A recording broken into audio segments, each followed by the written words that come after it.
time for the Blue White Breakdown, mid-June 2021 edition.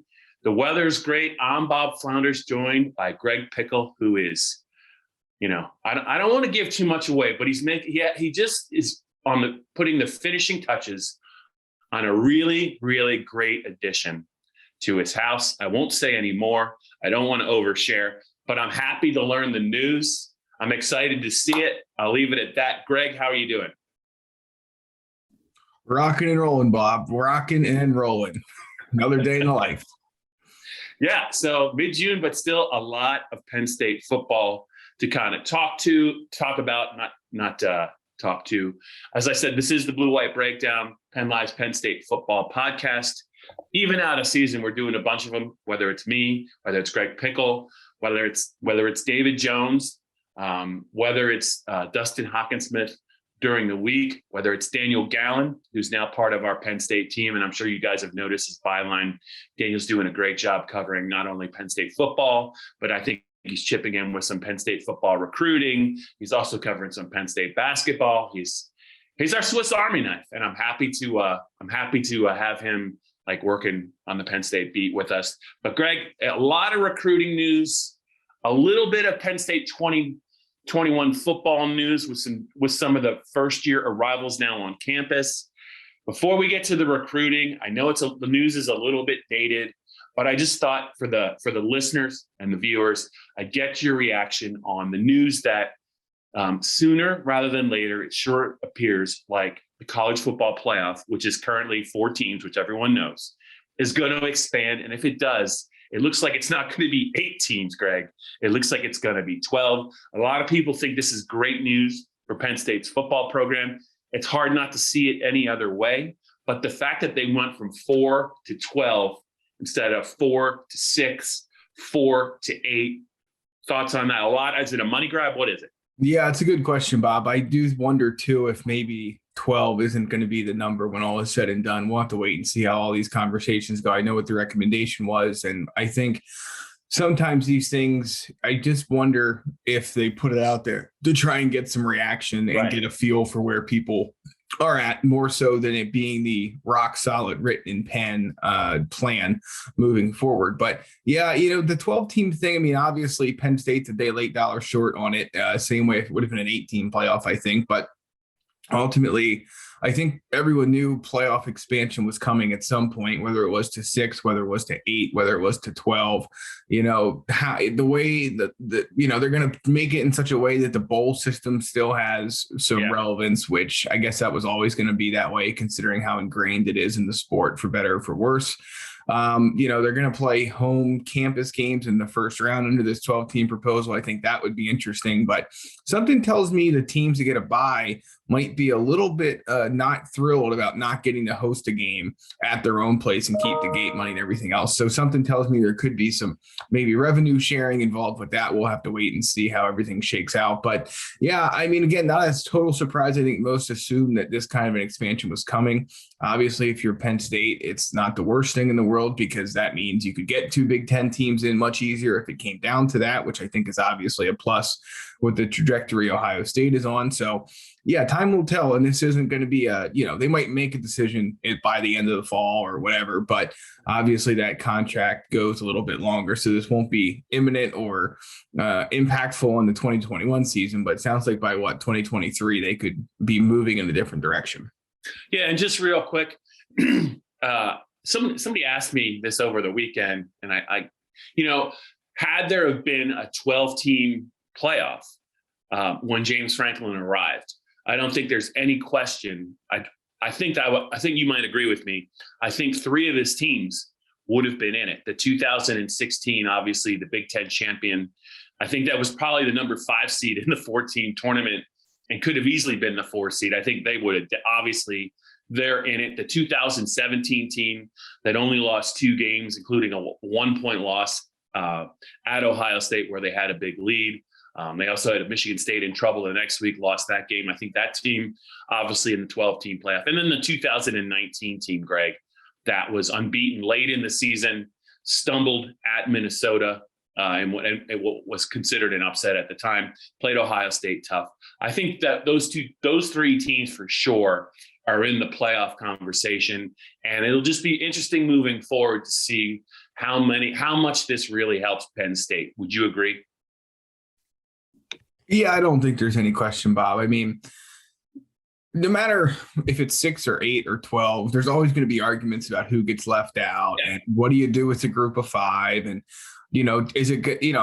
So now the complaint might be that a Pac-12 or Big Ten team does not get in, or a second one of those two does not get in. Well, by expanding, all it will do is just make it that, then the argument will become, well, 3 of them should have got in instead of 2. So, how much it helps teams that are kind of in that mid-tier, we'll just have to wait and see. But obviously, you'll be able to not play for a conference championship and still get in. There's clearly going to be ways to do that. So that could certainly help Penn State again in a time and place where you're in the same division as Ohio State. Obviously, if Michigan would ever get going, so I don't think it can hurt, but obviously, some of the same issues will still be, still be around in terms of, okay, well, maybe you'll take 2 teams now, but you're only going to take the 2 that played in the Big Ten title game, and you're going to leave the third out, even though maybe they only had 1 loss to one of the teams in. I mean, that'll be the next argument. So it won't be, I don't know if it'll ever be perfect, but it will certainly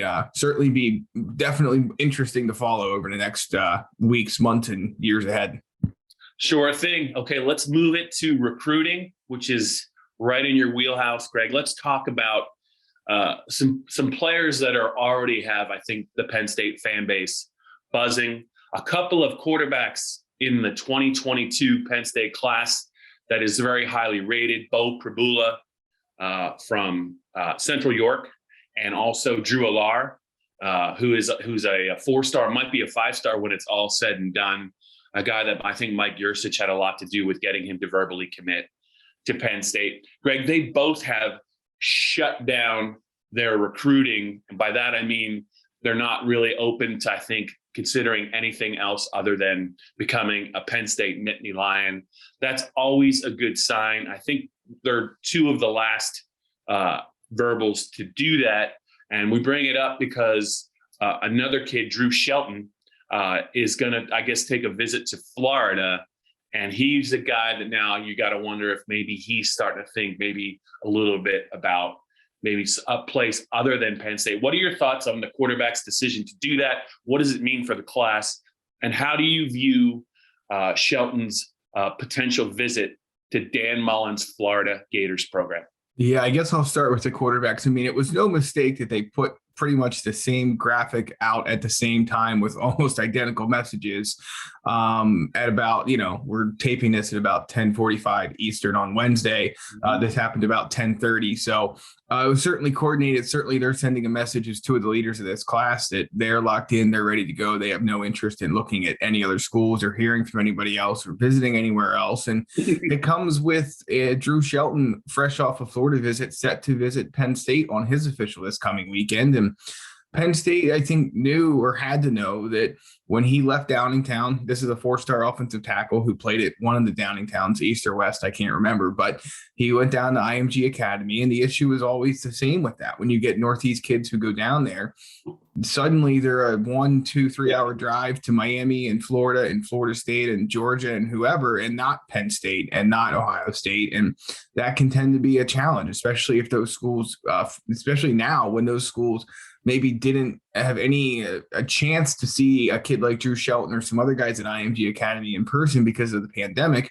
They get a chance to see them maybe at a camp, maybe at a practice, and somebody might say, whoa, we should have recruited this guy a long time ago. And now that guy is getting that, attention that Penn State staff's very good about continuing to recruit its committed guys, but it's a little bit different when someone new is pushing for you, and especially when it's closer to the place you're living now. So we'll see. He's been a solid Penn State commit. Drew Shelton has for quite some time. He's recruited guys for this Penn State class. It's not a shoo-in that he will decommit. It's not a shoo-in he'll go somewhere else, but certainly now it's worth watching the fact that he did decide to take a visit elsewhere, especially after he was Penn State's first visitor. Yeah, back on June 1st, when the dead period because of the pandemic turned into a quiet period. And he was the first guy on campus. So I would imagine at that point, he may have mentioned to Penn State staff, hey, look, I made this move to Florida. I'm living down here. I have a lot of teammates who are going to go see these other schools.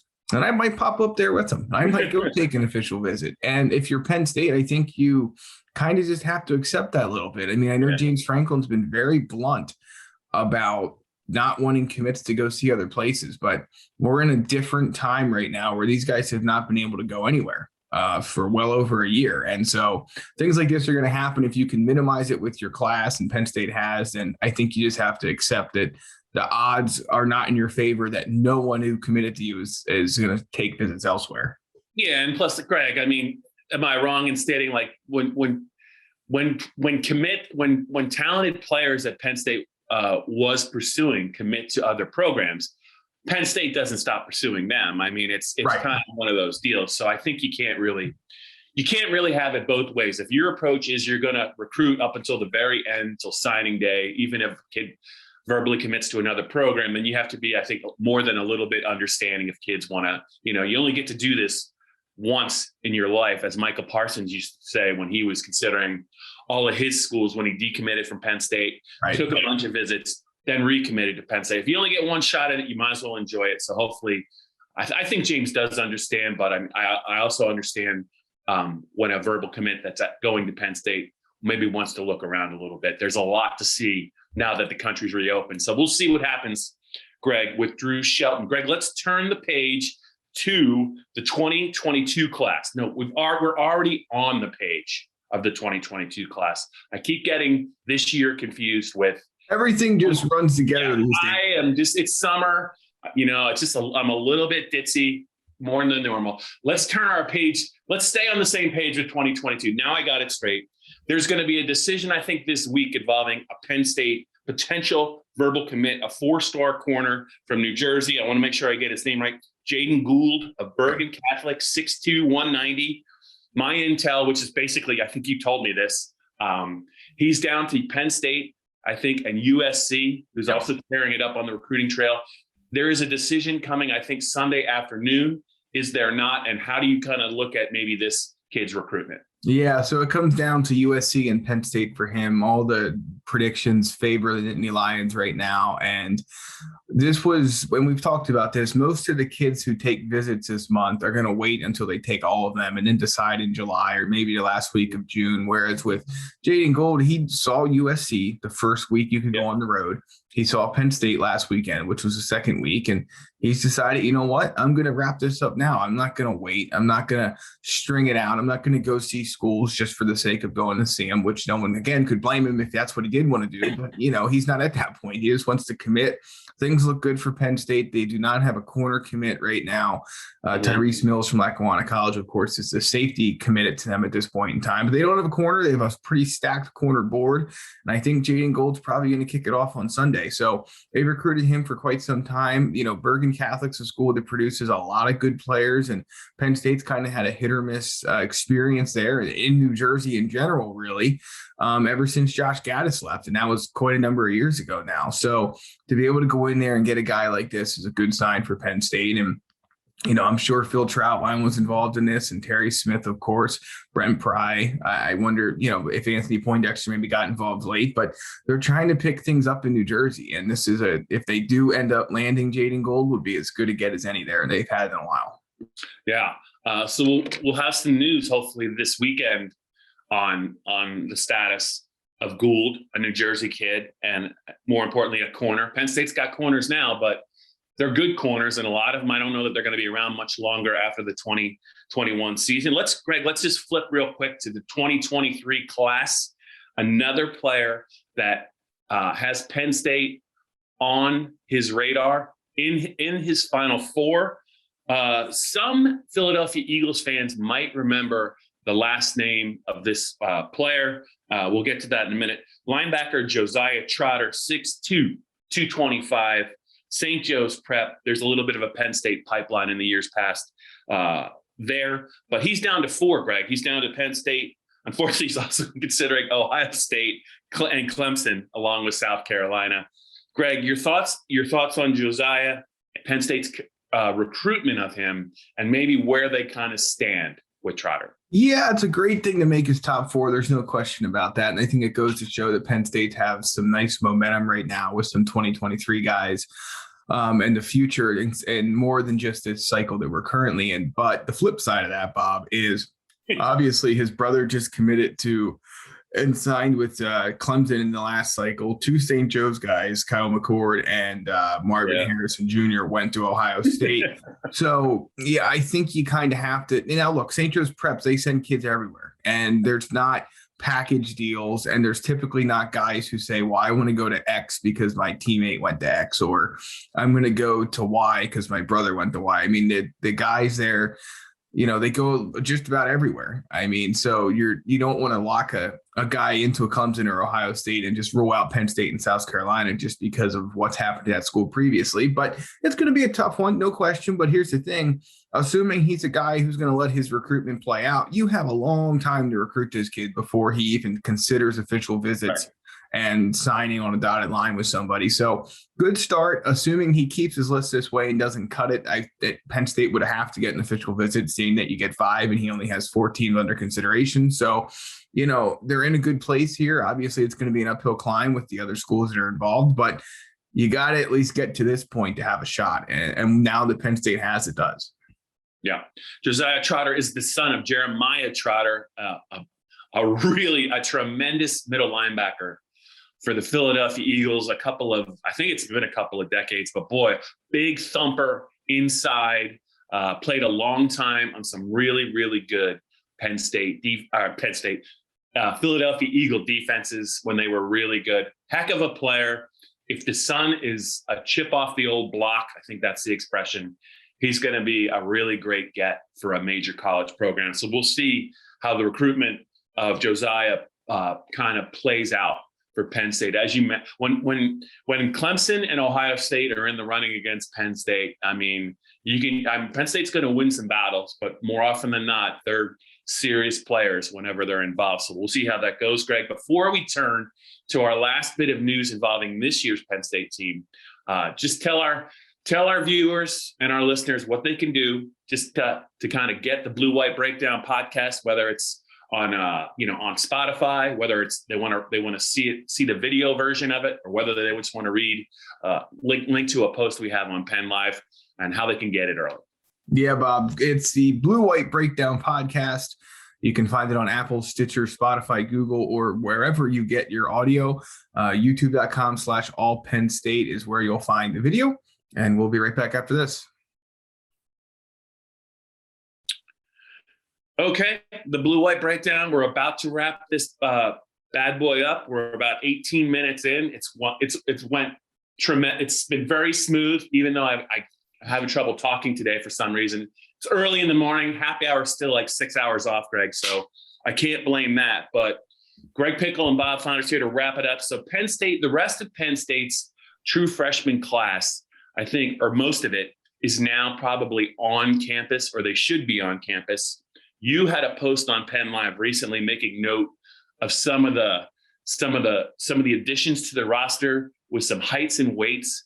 I'll just go through the 5 names, and I'm going to list their heights and weights. And maybe I know there's one player I'd like to talk about, but if there's another player that jumps out to you, true freshmen do play at Penn State, but as they get better and better, it becomes harder and harder for them to kind of crack the roster. We'll see what happens in the fall. But Greg, the players: linebacker Jamari Buden, 6'2", 223. I hope I said right. It's Buden, hopefully not Budden. If it is, I apologize.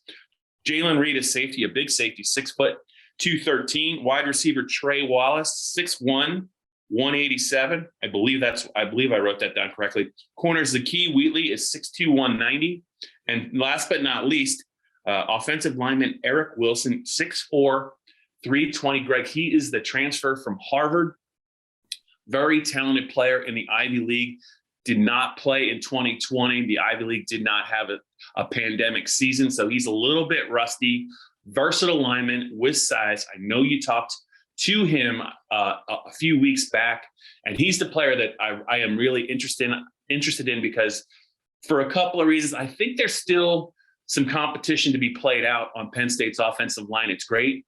They returned both of their offensive tackles in Caden Wallace and Rasheed Walker. Yep. Mike Miranda, a second-team All-Big Ten pick, is back as well. I think Coach Phil Trautwein really likes the strides that Juice Scruggs made last year. I thought he was a key reserve. He probably figures in either at guard or center. But I still think maybe there's an opportunity for somebody like Eric Wilson, if he could do some good things in August, get some playing time very early in the season. He can play different positions, Greg. And you did talk to him.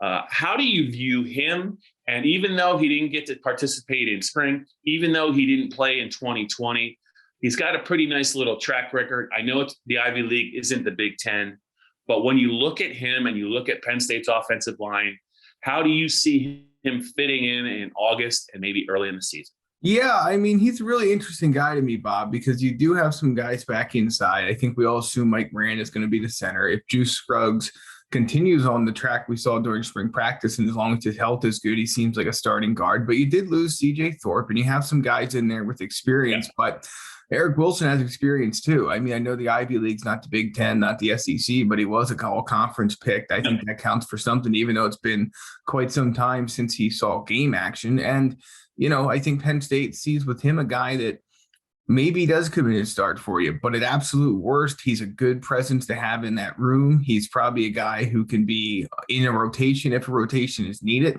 if that's what Phil Troutwine wants to do. So I think it's an addition with a lot of upside. You know, the rest of the transfer guys in this class, John Dixon, we know he's going to get plenty of time at corner, John Lovett at running back, and, you know, Arnold Ebiketie and Derek Tangelo, the defensive end and defensive tackle, respectively, are very, very much in line to start, if not be key reserves. So I think Wilson's in that same boat where he may not be the starter. He probably will be, but he may not be. And either way, you know, he's going to factor into the plans for this team's too deep this fall. So the fact that he comes in at 320, I think is a good sign, because it could, you know, it might have been easy during the pandemic and during this time without a season and everything to, you know, either put on bad weight or not keep good weight on. And it seems like that's not the case with him. Obviously, we haven't had a chance to see him, but, you know, that was a good sign. And then the other one that jumped out at me, Bob, was Jalen Reed at 6 foot 213. You know, Penn State obviously gets Jaquan Brisker back, which is huge, but the other safety spot is far from a guaranteed that for anyone in that battle. I mean, I know Jair Brown's a guy that a lot of people think will win that, and maybe he will. Maybe Keaton Ellis moving over from corner will be the winner, but Jalen Reed comes in late, so he doesn't have the spring practice and the winter conditioning and everything else. But at 6 foot 213, you know, he's not too far off from what some other Penn State safeties have played at in recent years. So I think he'll be worth keeping an eye on, possibly as camp starts as well. Yep. Very intrigued by Wilson as well. A lot of recruiting news this week on the Blue White Breakdown. Fans, just remember there's a big decision coming on Sunday involving a potential 4-star player from Bergen Catholic, Jaden Gould, down to Penn State and USC. You heard it here. Greg Pickel likes Penn State's chances, but you never know. That's it for this edition of the Blue White Breakdown. It's PennLive's Penn State football podcast. He's Greg Pickel. I'm Bob Flounders. We'll see you soon.